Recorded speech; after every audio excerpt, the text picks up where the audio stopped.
আল্লাহর কাছে যতগুলো পাপ আছে, মায়েরা ভালো করে শুনবেন, আপনারা শুনে যান, সব থেকে নিকৃষ্ট পাপ হচ্ছে তিনটে। কটা বললাম? তিনটে। নাম্বার 1, আল্লাহর কাছে সব থেকে নিকৃষ্ট পাপ হচ্ছে শিরকের পাপ। আল্লাহর যে ক্ষমতা, সে ক্ষমতা আর কারোর আছে? আজকে আমাদের ভারতের মাটিতে, বাংলাদেশের মাটিতে একটা ভাষা চলছে কোরআন বিরোধী, আল্লাহ বিরোধী, রাসূল বিরোধী, শরীয়ত বিরোধী। বার করেছে কারা? শিক্ষিত গুমরাহ নেতারা বার করেছে। ধর্ম যার যার, উৎসব সবার। এটা জানেন কত বড় ইসলাম বিরোধী কথা? আমার একটা ভিডিওকে কাটিং করে কলকাতার একটা মেয়ে ছেলে ইউটিউবার, নিজেকে চ্যানেল বলে দাবি করে, সে দেখলাম দিয়েছে এই মৌলবি সমাজে বিষ ছড়াচ্ছে, হিন্দু মুসলিমের মধ্যে ডিবেট করছে, আমার 1.5 লাখ থেকে 2 লাখ জলসা ছুটছে। কোন বাপের বেটা হিন্দু মুসলিম যদি একটা আমার ক্লিপ বার করতে পারে যে আমি কারুর ধর্মকে গালি দিয়েছি, কারুর দেবদেবীকে গালি দিয়েছি, সমাজের বুকে জীবনে আর কথা রাখবো না। জীবনে গালি দিইনি। আমার আল্লাহ নিষেধ করেছেন তোমরা কারুর দেবদেবীকে, কারুর ধর্মকে গালি দিও না। এটা নবীজিকে বলেছেন, হে নবী বলে দাও তোমার উম্মত উম্মতিকে। আল্লাহ রাসূল বললেন কারুর দেবদেবীকে গালি দিও না, কারুর ধর্মকে গালি দিও না, কিন্তু তারটাকে তুমি নিজের মনে করো না। কোরআনে আছে লা ইলাহা ইল্লাই ওয়া লা ইলাহা উলা, তোমরা দুটো নৌকায় পা দিও না। আজকে বহু মুসলিম দুর্গা উৎসবে যায়, হিন্দু ভাইদের উৎসবে যাচ্ছে, আর বলছে মৌলবীরা কিছুই জানে না, ধর্ম যার যার, উৎসব সবার। যদি সম্প্রীতির কথা বলো আর উৎসব যদি সবারই হয়, যে নেমো খারামরা বলছো মৌলবীরা সমাজে দ্বন্দ্ব ফেলাচ্ছে, তাকে অনুরোধ করে বলছি, তোমার যতগুলো অমুসলিম ভাই বন্ধু আছে, আমি কুরবানির দিনে দাওয়াত দিলাম, আমি একটা ষাঁড় জবাই করব, আমার বাড়িতে দাওয়াত দিলাম, আসবে? কথা বলে না? আপনারা ইমানদারির সঙ্গে বলবেন, নামাজিরা নয়, যদি কোনো এখানে নেতা থাকে কিংবা এখানে যদি কোনো রাজনৈতিক সবাই আমরা ভোট দিই না দিই না, আচ্ছা ঈদের সময় আপনার বাড়িতে অমুসলিম ভাইরা আসে তো? কথা বলে না? ঈদগায় নামাজ পড়ে তো আপনাদের সাথে? সবাই পড়েন। কুরবানির সময় আপনার বাড়িতে আসে? আসে না, দুঃখ লাগে। কিন্তু আপনি পুজোতে যাচ্ছেন, দিয়ে বলছেন সম্প্রীতি। শুনেলেন, সম্প্রীতি আমার নবীজি শিখিয়েছেন, জোরে বলুন সুবহানাল্লাহ। সম্প্রীতি কি, কাকে বলে শুনে যান। নবীজি বলেছেন, আল্লাহ তাআলা কোরআনে সম্প্রীতি শিখিয়েছেন, কোন ধর্মের কথা বলেননি। আল্লাহ তাআলা বলেছেন কোন মানুষ যদি কোনো মানুষকে অন্যায়ভাবে হত্যা করে, সে গোটা মানব জাতিকে হত্যা করলো। কোন মানুষ যদি কোনো মানুষের উপকার করে, সে গোটা মানব জাতির উপকার করলো। আমার রাসূল সাল্লাল্লাহু আলাইহি সাল্লামের হাদিস, তোমরা মুমিন ততক্ষণ হতে পারবে না যতক্ষণ পর্যন্ত তোমার কাছ থেকে তোমার প্রতিবেশী সুরক্ষিত নয়।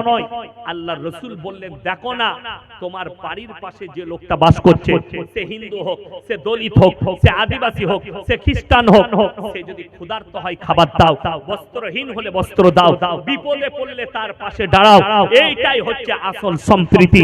তার মানে এটা নয় যে তার পূজোর অনুষ্ঠানে তুমি যোগদান করবে। কিছু শিক্ষিত গুমরা তার বউকে নিয়ে পুজো দেখতে যাচ্ছে ইসলামপুর, তার বউকে নিয়ে পুজো দেখতে যাচ্ছে বহরমপুরে, ঠাকুর দেখতে যাচ্ছে, মেলা দেখতে যাচ্ছে, আর আমাদের মতো মৌলবীকে বলছে যাওয়া যাবে না।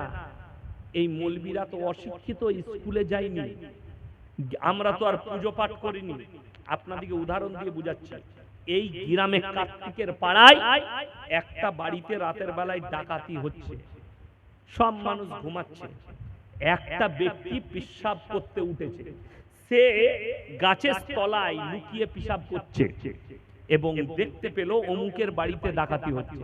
সে চুপচাপ ঘরে না গিয়ে বসে সমস্ত সিনটা দেখলো, কিভাবে লুটপাট করলো, গাড়িতে চাপালো, তারা বেরিয়ে পালিয়ে গেল। গ্রামের মানুষ জেগে গেল। প্রশাসন বাবুরা এসে বললে, তোমাদের মধ্যে কে দেখেছো? সে বললে, স্যার আমি প্রথম থেকে শেষ পর্যন্ত দেখেছি। কাকে বেশি মারবে? কথা বলে স্যার, তাকেই তুলে লিখে পিটাবে, একে মার, বেরিয়ে যাবে, তাকেই মারবে। আমার বন্ধুগণ, আমার ভাই, তুমি হচ্ছে গোমরাহ। তুমি বলছো আমি মেলা দেখতে গিয়েছিলাম, আমি মজা দেখতে গিয়েছিলাম, আমি ঠাকুর দেখতে গিয়েছিলাম। কোরআনের ভাষা শুনে নাও, যেখানে আল্লাহ বিরোধী কাজ হবে, যেখানে শিরকের কাজ হবে, যেখানে রাসূল বিরোধী কাজ হবে, হয় হাতের দ্বারা রুখে দাও, তা না হয় জবানের দ্বারা রুখে দাও, তা না হয় ঘৃণা করে সেই জায়গা থেকে সরে এসো। আল্লাহর কাছে যতগুলো পাপ আছে, নিকৃষ্ট পাপ হচ্ছে শিরকের পাপ। বড় কষ্টের বিষয়, আজকে মুসলমান শিরকটাই বুঝতে চাইছে না। আল্লাহর রাসূলের হাদিস শুনেলেন, আখরি জামানায় আমার কিছু উম্মতি তারা মুশরিক হয়ে যাবে, তারা কবরের পূজা করতে লাগবে, তারা গাছের উপাসনা করতে লাগবে, তারা পাথরের উপাসনা করবে, তারা মূর্তির উপাসনা করবে, অথচ তারা মুশরিক হয়ে যাবে আর মুসলমান দাবিও করবে তারা। এটা রাসূলের হাদিস। আজকে তো তাই হচ্ছে, সেই জিনিসটাই ঘটছে। যেমন বলে দিই, আমি ইয়াসিন এখন বেঁচে আছি না? না, কথা বলেন। আমি কথা বলছি যখন বেঁচে আছি, আমার মধ্যে আমি শ্বাস প্রশ্বাস নিচ্ছি, বেঁচে আছি। ইনি যদি আমাকে বলেন ইয়াসিন আমাকে 100 টাকা দাও, আমি পকেট থেকে বার করে দিতে পারবো না? পারবো না বাবা? পারবো। আচ্ছা, আমি যদি এখনই মারা যাই আর ইনি যদি চাই, দিতে পারবো? পারবো না। কেন? মরে যাওয়ার পরে আমার হাত পা নাড়ার, কথা বলার সমস্ত ক্ষমতা কি শেষ। মুসলমান আপনি এটা বুঝে গেলেন যে ইয়াসিন সাহেব বেঁচে থাকলে পকেট থেকে 100 টাকা বার করে দিতে পারত। ইয়াসিন সাহেব যখন মারা গেছে, তখন ইয়াসিন সাহেবের আর ক্ষমতা নেই যে পকেট থেকে টাকা বার করে দিই। তাহলে আমি মরে যাওয়ার পরে আমার কবরে কি করে ভালো মন্দ চাইবে? কথা বুঝাতে পারলাম? আমি মারা গেছি, আমার কবরে কি করে তুমি ভালো মন্দ চাইবে? বড় দুঃখের বিষয়, আজকে মুসলমান গাছের তলায় গিয়ে সিজদা দিয়ে ভালো মন্দ চাই, কবরের কাছে গিয়ে সিজদা দিয়ে তারা বলে আমরা পীরের কবরে সিজদা দিচ্ছি, আর সেখানে গিয়ে ভালো মন্দ চাই। শুনে রেখে দেন, আল্লাহর রাসূলের কবরে চাদর চড়ানো জায়েজ নেই। পৃথিবীতে আর কোনো মৌলবি মুল্লা পীর ফকিরের কবরের জন্য চাদর চড়ানো জায়েজ হবে না। আল্লাহর রাসূলের কবরে সিজদা নেই, আল্লাহর রাসূলের কবরে ভালো মন্দ চাইতে পাবে না। পৃথিবীর আর কারুর কবরে ভালো মন্দ চাওয়া যাবে না ইসলামী শরীয়তে। এগুলো শিরকের পাপ। আমাদের সমাজ এত খারাপ যে দেখবেন ছেলে হচ্ছে না। একজন ভদ্র মহিলা বিয়ে হয়েছে, বাচ্চা হচ্ছে না, 3 বছর হয়ে গেল, ছেলে হয়নি। কে এখন বলে দিয়েছে মাজারে 3 দিন শুবে ছেলে হয়ে যাবে? যা বুঝে গো, মাজারে শুলে ছেলে হবে? আমরা শুনেছি স্বামীর পাশে শুলে ছেলে হয়। ই বলেছে মাজারে শুলে ছেলে হবে, যা বুঝে কর। মুরগি নিয়ে চলে গেছে, বাবার মাজারে মুরগি দিয়েছে, 3 দিন শুয়ে আছে, ছেলে হবে বলছে। নাউজুবিল্লাহ। মেয়েদের মাজারে যাওয়া তো দূরের কথা, নিয়ত করাটাও হারাম। এটা আমাদের কোনো মৌলবীর ফতোয়া নয়, দুটো বিজ্ঞ মৌলবীর কথা বলছি। একজন হচ্ছে ফুরফুরার দাদা হুজুর পীর কেবলা রহমাতুল্লাহ আলাইহি, ফুরফুরা। তিনার ফতোয়ার কিতাবে ওসিয়তনামায় লেখা আছে মেয়েদের মাজারে যাওয়া হারাম। ওই জন্য ফুরফুরায় 21, 22, 23 3 দিন ইসালে সওয়াব হয়, মেয়েদের এন্ট্রি নাই। বেরেলিতে সুন্নি ভাইদের সবথেকে বড় মৌলবীর নাম হচ্ছে আহমদ রাজা বেরেলভী। কিতাবের নাম ফতোয়ায়ে রিজভিয়া, খণ্ড নম্বর 24, পৃষ্ঠা নম্বর 497। তিনি লিখলেন মেয়েদের মাজারে যাওয়া তো দূরের কথা, নিয়ত করাটাও হারাম। ফতোয়ার কিতাব ছাপা হয়েছে করাচি, পাকিস্তানে। নিয়ত করাটাও হারাম মহিলাদের জন্য। আর দুঃখ লাগে মায়েরা মাজারে গিয়ে ভালো মন্দ চাইছে, ডিম নিয়ে গিয়ে, ছাগল নিয়ে গিয়ে, মুরগি নিয়ে গিয়ে। শিরকের পাপ। আমার মা বোন, আমার ভাই, কষ্টটা ওইটাই। সব থেকে বেশি শিরকে ডুবে আছে কারা? মা বোন। আর যত ফতোয়া মুর্শিদাবাদ। আমি 3 বছর আগে, এই বছর আমার দাওয়াত আছে ওমরপুর, জানেন তো রিয়াসুদ্দৌলা সাহেবের বাড়ির কাছে ওমরপুর, ওখানে একটা মাদ্রাসা আছে, ওই মাদ্রাসায় আমার দাওয়াত ছিল। আমার কাছে একটা প্রশ্ন এলো, হুজুর বিয়ে মেয়েদের দেখাশোনা হলে কি জেলেবি দিতে না? আমরা কেন, জেলেবির কি দোষ? বলে জেলেবি দিলে নাকি বিয়ে ভেঙে যায়। কে বললে? কার ফতোয়া? বলে খালা। কার ফতোয়া? না ফুপুর ফতোয়া। আমি বললাম বিয়েতে যদি জেলেবি দিলে বিয়ে ভেঙে যায়, তাইলে যে জেলেবি ছাঁকছে তার বেটা বিটি তো জীবনে বিয়ে হবে না, সে তো প্যাঁচ মেরিয়ে গেছে, তার প্যাঁচ মারা শেষ আছে।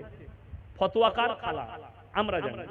এই মুর্শিদাবাদের ছেলে আমাকে ফোন করে বলছে, হুজুর আমাবস্যার রাতে কি বিয়ে করা যাবে? আমি বললাম মোটেই করবি না, বে কালো ছেলে হবে। কি বলবো? কোরআনে নাই, হাদিসে নাই, সেই জানে। আমি তো নিজে আমাবস্যার রাতে বিয়ে করেছি, অসুবিধা কি? আল্লাহর কাছে সব দিনটা কি সমান। অনেক নেমো খারাম বলছে মুহররমের চাঁদে বিয়ে দেওয়া যাবে না, গুনার কথা, শিরকি ভাষা। আল্লাহর কাছে সব দিনটা সমান। অনেক মহিলারা ফতোয়া দেয় যে মাসে ছেলের জন্ম হয়েছে ওই মাসে বিয়ে দিতে নাই। এই ভাষাটাই হচ্ছে হারাম ভাষা, শরীয়ত খিলাফ ভাষা। যে দিনে তোমার সুবিধা হবে সেই দিনে বিয়ে দাও। ছেলে বোম্বেতে থাকে, ঈদেতে বাড়ি এসেছে, ঈদের পর দিন চলে যাবে, ঈদের দিনে জোহরের নামাজ পড়ে বিয়ে পড়িয়ে দাও, কোন শরীয়তে বাধা নাই, যে দিনে পারবে বিয়ে দাও। কিন্তু এই মাসলাগুলো, এই কুসংস্কারগুলো মাঝে পেটে বাচ্চা থাকলে, চন্দ্রগ্রহণ সূর্যগ্রহণ হলে মহিলাদের কোনো কাজ করতে নাই, কুসংস্কার এবং শিরকি ভাষা। চন্দ্রের মালিক আল্লাহ, সূর্যের মালিক আল্লাহ, গ্রহণের মালিক আল্লাহ, তাহলে সে কি করে ক্ষতি করবে? সব তো আপনার পেটের বাচ্চার মালিক কে? আল্লাহ। তাহলে চন্দ্র কি করে ক্ষতি করবে? গ্রহণ কি করে ক্ষতি করবে? তাদেরও তো মালিক আল্লাহ। যে গাছটার উপরে বিশ্বাস করেছেন, এই গাছটা ঝড় দিলে ভেঙে যেতে পারে না? পারে না। তাহলে যে গাছটাকে বিশ্বাস করে সিজদা করছো, ওই গাছের মালিককে খুঁজো, তাহলে আরো বেশি কিছু পাবে। তুমি যার কাছে সিজদা ঠুকছো তার মালিক। ইয়াসিনের কবরে গিয়ে সিজদা করছো, ইয়াসিনের মালিকের সামনে মাথাটা ঠুকো। যে ইয়াসিনকে সৃষ্টি করেছিল, যে ইয়াসিনকে সৃষ্টিকর্তার কাছে ফিরে যেতে হয়েছে, সেই সৃষ্টিকর্তার কাছে মাথা ঠুকো। আল্লাহর কাছে সবথেকে নিকৃষ্ট পাপ শিরকের পাপ।